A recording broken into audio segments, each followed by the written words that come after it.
Hallo meine lieben Freunde, Bruce hier, BB2K. Oh Scheiße, Scheiße auch. Ich habe hier einen sehr, sehr leichten Karton erhalten von der Firma Begadi. Ich hoffe ja, dass jetzt nicht alles hier so kaputt gegangen ist. Kann ja mal passieren, dass das hier alles so mal einfach mal so fallen gelassen wird, ne?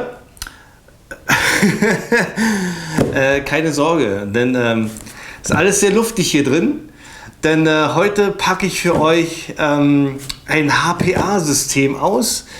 Wie gesagt, von der Firma Begadi, und zwar das HW47, was mit der Polarstar Engine 3 läuft. HPA, also Back to the Roots. Früher hat man auch mit Luft geschossen, bis es dann zu den elektrischen Airsoft-Varianten von Maori kam. Ja, und jetzt geht alles wieder zurück in Richtung Luft, und das hat mich unheimlich interessiert. Ja, und dadurch habe ich jetzt dieses Paket hier von Begadi bekommen.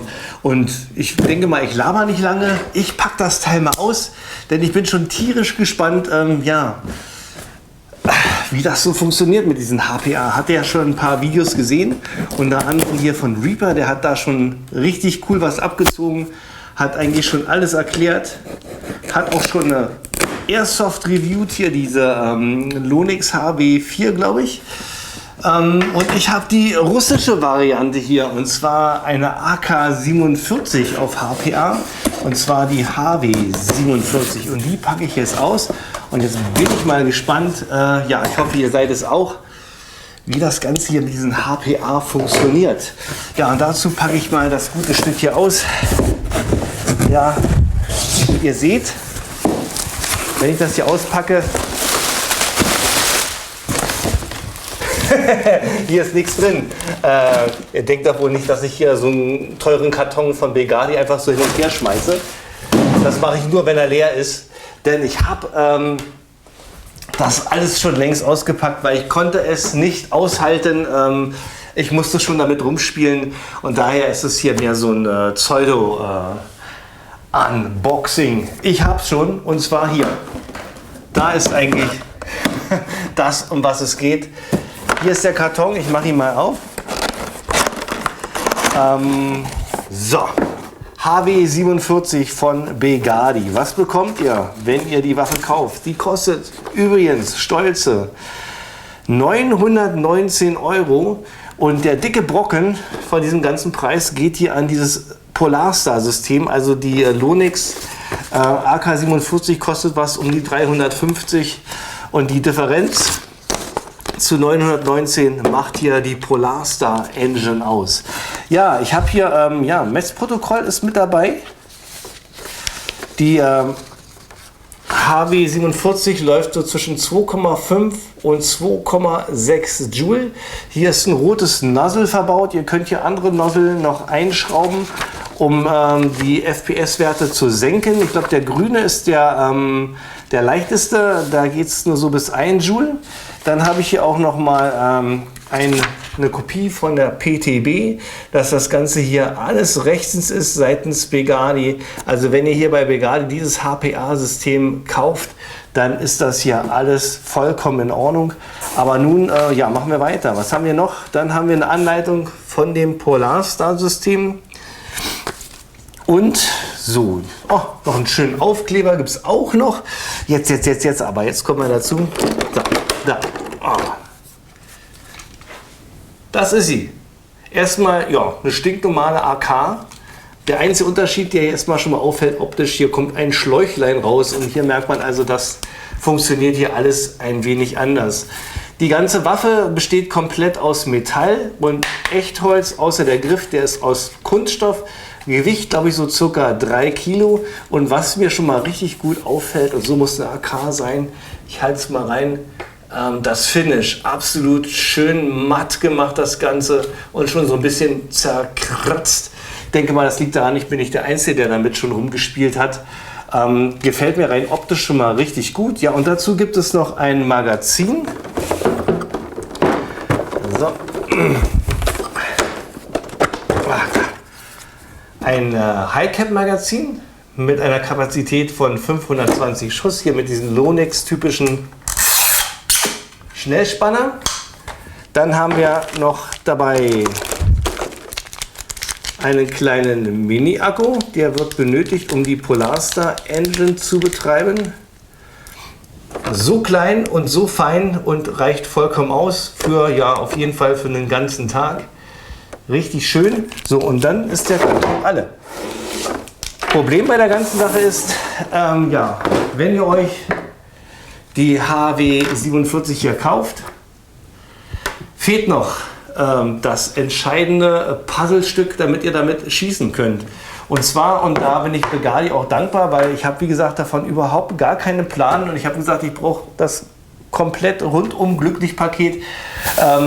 Ja, damit ich für euch das Ganze testen kann, habe ich noch bekommen von Begadi hier eine kleine Flasche, eine Ninja-Flasche mit 0,8 Liter und 3000 PSI Druck, Maximaldruck. Das soll wohl so für 1000 bis 1500 Schuss reichen. Ja, ich dachte, ich wohne ja in Berlin, ihr wisst Bescheid, dass es einfach wird in Berlin hier diese Flasche aufzufüllen. Hätte ich nicht gedacht. Also ich musste doch schon ganz schön rumdüsen, bin von einem Paintball-Shop zum anderen gefahren. Keiner konnte mir das hier auffüllen. Habe dann den Tipp bekommen mit einer Paint-Shop-Halle in Spandau, da funktioniert es, und da möchte ich mich auch nochmal herzlich bedanken an die Jungs da an der Paintball-Halle Spandau, dass die mir hier die Pulle aufgefüllt haben. Super klasse. Ja, wenn ihr mal spielen wollt und ihr seid in Berlin oder seid Berliner, geht mal dahin zur Paintball-Halle Berlin. Ich denke mal, ich werde es auch mal machen. Sieht sehr interessant aus. Mit Paintball hatte ich soweit nie was zu tun gehabt. Ja, die haben mir die Flasche hier aufgefüllt und die sind, ja, dafür zuständig, dass ich jetzt hier dieses Review machen kann, ja.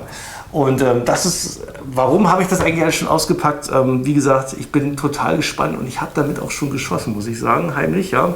Weil ich wollte es mal ausprobieren und ich zeige es euch auch gleich noch mal kurz hier in diesem Auspackvideo, wie geil das Ganze hier ist. Ja, also wie gesagt, eine Flasche habe ich gekriegt von Begadi und eine Rig, eine sogenannte Air Rig. Ja, total amerikanisch. Das ganze System ist hier auch amerikanisch.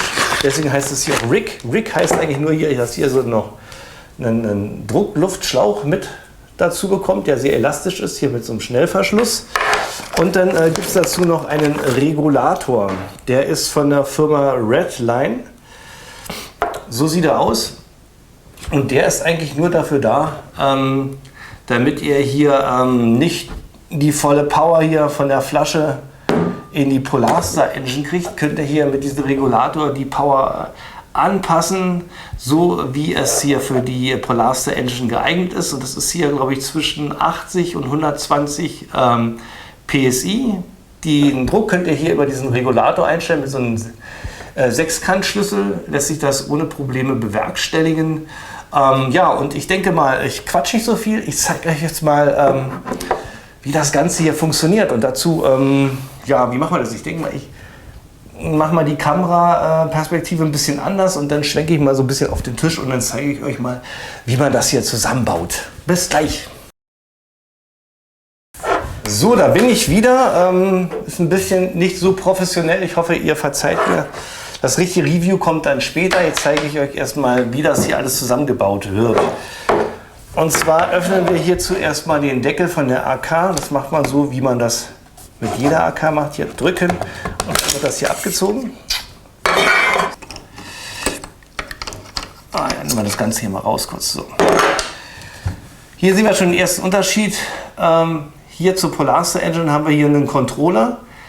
Damit lässt sich das Polarstar-System so anpassen, wie ihr es wollt. Ob ihr Open Bolt, Close Bolt schießen wollt und wie die Schusseigenschaften sein sollen. Das könnt ihr hier alles einstellen. Hier hinten in dem Loch, ich weiß nicht, ob man das sieht, da blinkert es so ein bisschen rötlich raus. Das heißt, wir haben hier einen Roten Nozzle verbaut, der eine Power bis 2,5 bis 2,6 Joule hat. Der Nozzle lässt sich ganz leicht tauschen gegen andere. Es gibt, glaube ich, verschiedene Farben. Grün ist da der Nozzle für die wenigste Power, die liegt so zwischen 0,9 und 1 Joule. Wir müssen die Polarstar Engine mit Strom betreiben und dazu nehmen wir den kleinen Akku, den es dazu gibt. Den packen wir einfach hier mal rein und dann könnt ihr vielleicht sehen, wenn wir das hier gleich, eine die LCD-Display-Anzeige hier kurz aufleuchtet. Mal gucken. Jetzt muss ich das hier reinstecken. So, seht ihr? Jetzt steht hier Shoot. Heißt also, die Polarster Engine ist bereit. Jetzt müssen wir hier ich muss hier alles wieder zusammenpriemeln. So. Da merkt man schon mal, das ist hier alles ein bisschen anders als eine Gas Blowback. So. Und durch die AK ist das hier auch alles ziemlich eng gebaut.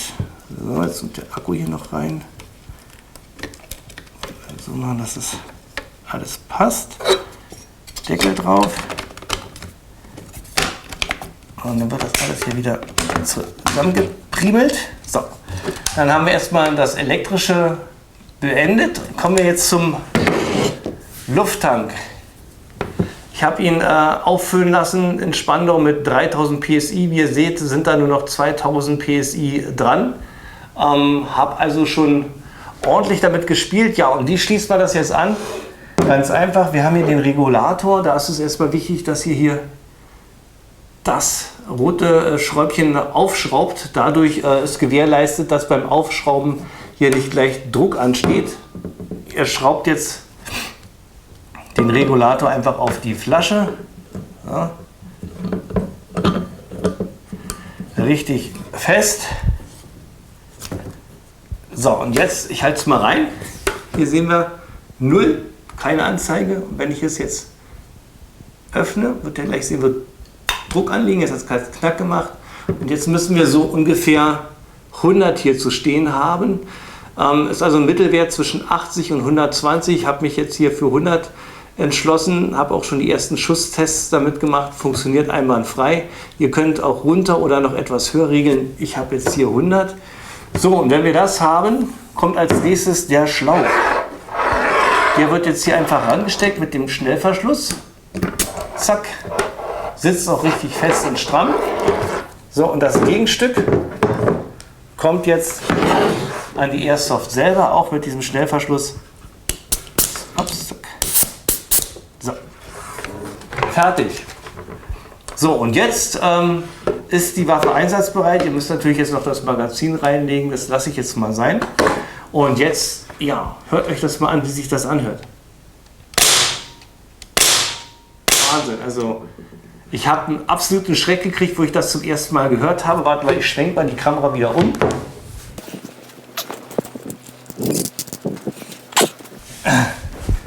Also noch ein bisschen rauszoomen. So, da bin ich wieder.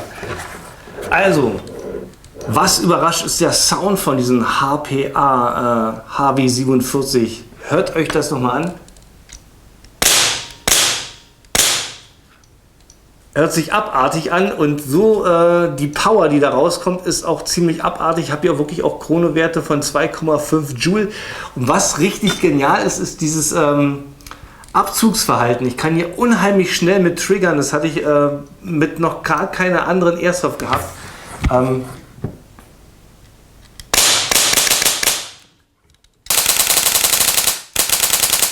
Also wenn ihr hier einen Tatterfinger habt, könnt ihr hier schon fast wie eine Art Dauerfeuer schießen.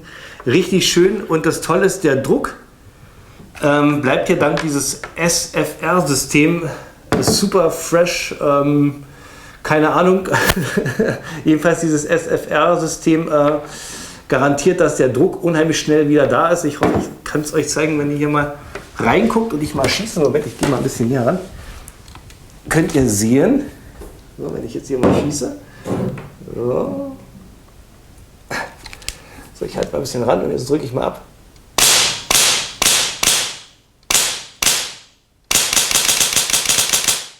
Seht ihr, der Druck, der bleibt echt immer konstant. Also eine richtig schöne Sache. Und ich kann euch jetzt schon verraten, Trefferbild absolut atemberaubend. Aber mehr dazu und auch mehr und besser erklärt nachher im Review. Ich wollte euch einfach mal in diesem Pseudo-Auspack-Video mal zeigen, wie dieser HW47 von Begane hier rockt. Und ich bin, wie gesagt, absolut begeistert. Der Preis 919 ist schon eine ganze Stange Geld. Ihr müsst bedenken, ihr braucht jetzt hier noch Regulator und Schlauch. Da seid ihr hier bei diesem System bei 150, das kommt noch mit drauf. Und dann braucht ihr noch so eine Pulle. Ich weiß gar nicht, was die kostet, vielleicht 50, 70 Euro. Also ihr kommt über 1000 Euro mit dem Teil. Aber ja, hätte nie gedacht, dass das so cool ist. Der Sound, ja. Also denkt man, wenn man damit auf dem Airsoft-Spiel ist und man hört ihn, dann gehen die anderen Leute schon in Deckung irre. Gut, das war's von mir. Das war mein Auspackvideo von der HW47 von Begadi. Ich hoffe, ihr hattet Spaß gehabt und ich habe euch schon so ein bisschen Lust auf mehr gemacht. Wenn ihr mein Review nicht abwarten wollt und könnt, schreibe ich euch unten noch ein paar Links auf zum Kanal von Reaper. Der Frank hat hier eigentlich schon alles durch. Ich bin ein bisschen spät dran. Der erklärt euch die Flasche, den Regulator, das Polarstar-System, wie man das Ganze programmiert, und er hat auch die Lonix HW4 als HPA-System schon da gehabt, hat damit auch schon ein Review und einen Schusstest und ein Chrono durchgemacht. Schaut es euch an, also es ist wirklich ein richtig genialer Kanal, nur zu empfehlen. Ja, und wenn der Bruce denn mal aus den Pushen kommt, dann gibt es von mir dann ein entsprechendes russisches Review hier mit der AK-47 von Begadi. Bis dahin wünsche ich euch viel, viel Spaß.